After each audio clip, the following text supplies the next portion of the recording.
नमस्कार, तुम्ही मुंबई न्यूज 9 पाहत आहात। तर आजच्या काही खास बातम्यांपासून सुरुवात करूया।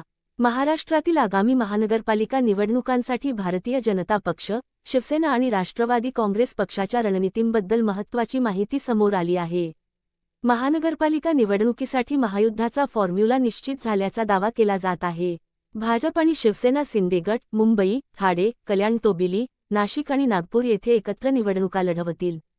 सूत्रांकडून मिळालेल्या माहितीनुसार पुणे आणि पिंपरी चिंचवड महानगरपालिका संस्थांमध्ये राष्ट्रवादी आणि भाजप स्वतंत्रपणे निवडणूक लढवतील। भाजप आणि राष्ट्रवादी काँग्रेसची ताकद समान आहे, त्यामुळे भाजप आणि राष्ट्रवादी काँग्रेसने त्यांच्या कार्यकर्त्यांना संधी मिळावी आणि बंडखोरी होऊ नये यासाठी स्वतंत्र रणनीती आखली आहे। पुणे आणि पिंपरी चिंचवड महानगरपालिका संस्थांमध्ये स्वतंत्रपणे निवडणूक लढवल्याने विरोधकांना बाजूला सारले जाईल।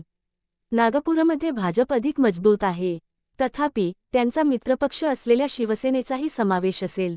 नवी मुंबईबाबत अद्याप कोणताही निर्णय झालेला नाही, पण भाजपला शिवसेनेसोबत एकत्र आणण्याचे प्रयत्न सुरू आहेत। भाजप महापालिका निवडणुकीसाठी नवीन उमेदवारांचा नमुना आणि रणनीती आणू शकते। अनेक महापालिका निवडणूक क्षेत्रात उमेदवारांच्या नामांकनापासून ते रणनीती तयार करण्यापर्यंत भाजपचे आमदार, खासदार आणि बाहेरील प्रभारी मनमानी करत असल्याचे उघड झाले। सूत्रांच्या माहितीनुसार नवीन रणनीतीने महापालिका निवडणुका लढवण्याची चर्चा आहे। ज्या वॉर्डांमध्ये भाजपला विजयाचा 100% विश्वास आहे, तेथे तरुण आणि निष्ठावान उमेदवारांना संधी दिली जाईल। बाहेरील उमेदवार लादले जाणार नाहीत।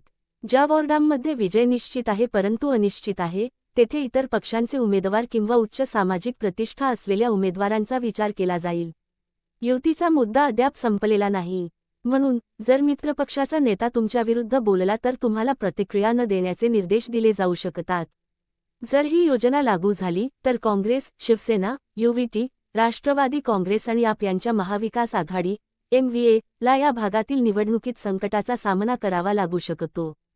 सध्या एवढेच। अशाच प्रकारच्या बातम्यांसाठी आमच्याशी संपर्कात रहा। तोपर्यंत निरोप।